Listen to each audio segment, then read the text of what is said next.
Hi there!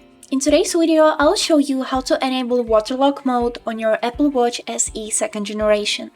Let's get started. To enable waterlock, we would need to click on this side button on our Apple Watch to open the control panel. Now scroll down until you will see this little icon with a water drop on it.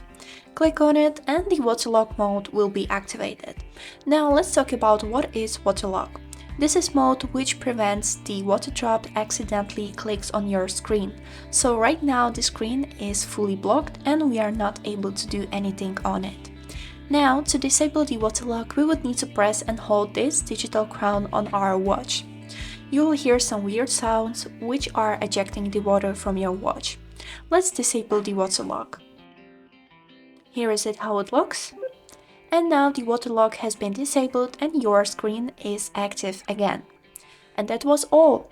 I hope this video was helpful for you and thank you so much for watching.